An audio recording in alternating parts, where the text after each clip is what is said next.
Today, I'm going to answer your questions about electrical, plumbing, and termites in a log cabin. Let's go! Welcome to Becky's Homestead. When you choose to live in a log cabin, termites is definitely something that you have to keep in mind. It's not like a cement block house, where it's just not going to be a worry. When you're building a house in Florida, one of the requirements is that you hire a professional pest control company to come and spray the ground underneath where the house is going to go for termites. That's one of the things you'll have to do. And then the sticker they give you a little sticker that has to go in the fuse box inside the house. And then when the man comes to inspect your building, how you're going along, he will look in there for that sticker and then check it off. You want your cabin up, high and dry. You don't want to build your cabin on a slab like my barn here, where they pour a slab and then you start stacking your logs up and build it like that. That is not the best way to build your cabin. If you want to keep it protected from moisture and bugs, you want to have it up off the ground on a stem wall. And then your second defense would be, don't have anything near your cabin, especially towards the bottom where the termites could tunnel up to the cabin. Keep everything away. Don't have shrubbery touching it. Don't have it dark shade where there's trees all up on it. Clear all that away from your cabin. And then on top of that, don't ever lean stuff up against your cabin. That's how termites got in my cabin, and I knew they would. And I don't know why I did it. I did it and I was stupid. I had a piece of wood and I leaned it up against the side of my cabin because I wanted to cover my crawl space door.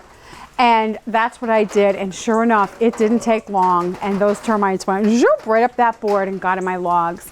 But it's not the end of the world. We live in a world with termites. There's bugs and animals and critters all around us. So you just have to try to think, intellectually about the problem and don't think emotionally about it. Just get the exterminator out there as quick as possible and, fill spray and take care of the problem, and then always do all the precautions after that. I want to show you what the remnants of termites looks like. Right here you can see these little lines going up. On top of these little lines was like a little tunnel they make, and it's just made out of wood and poo or something, but you can just scratch it away. This is what's left over, but if you see something like that, that's termites. A lot of people have asked me how to wire a log cabin, so I'm going to talk a little bit about that. The bottom, all these logs have humps on them. It's considered round because it's round on the outside, round on the inside. So it does look difficult. How would you wire it? Well, this bottom log, which is right under this one, is cut flat on the inside, which leaves room behind there once you put a piece of baseboard on there.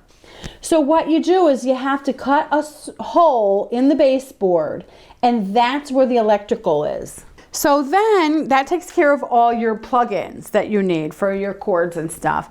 Then you wonder about switches, where you're going to walk into a room and flip on a light. All the switches, I purposely designed them to be on the interior walls that I had to build out of the 2x4s and the sheetrock. So I just thought about it, where I want the switches placed and all that. And how you can run the electrical to that is it can come from the inside fuse box up into the attic and then down through the walls to the switch. So you don't have to, it's easy. There's no problems doing that. There is this one wall where I needed some switches and an outlet for the refrigerator. And how I chose to do it is just an industrial way, where I have the wires in these pipes that go down to the baseboard, where I picked up the wire that, like I said earlier, runs all the way around the cabin. If you didn't like that and you wanted it more neat and tidy and a clean look, you can come close to this door frame and you can route out a spot where you can bury the wires and come up, and then you have to route over a little bit and then bring it into the outlets. As far as plumbing goes, the suggestion I make is always have all your water on one side of the house.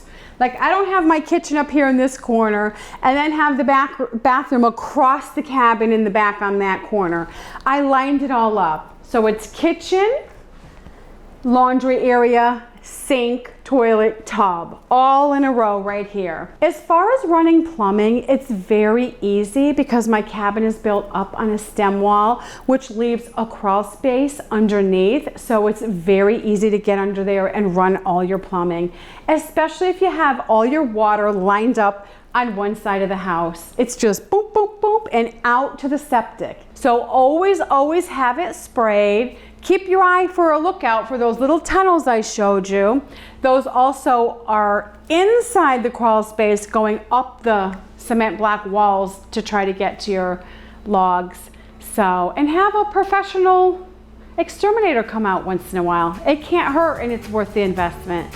Thanks for watching. See you next time. Bye-bye.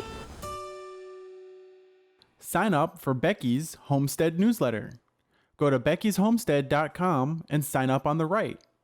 You'll get articles, news, and specials from Becky every month.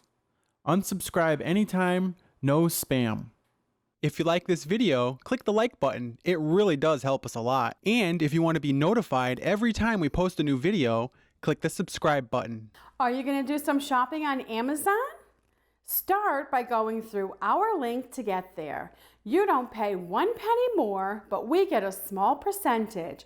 The Amazon link is on the top right of beckyshomestead.com. Thanks so much. There is a crawl space under there, so it's just running public.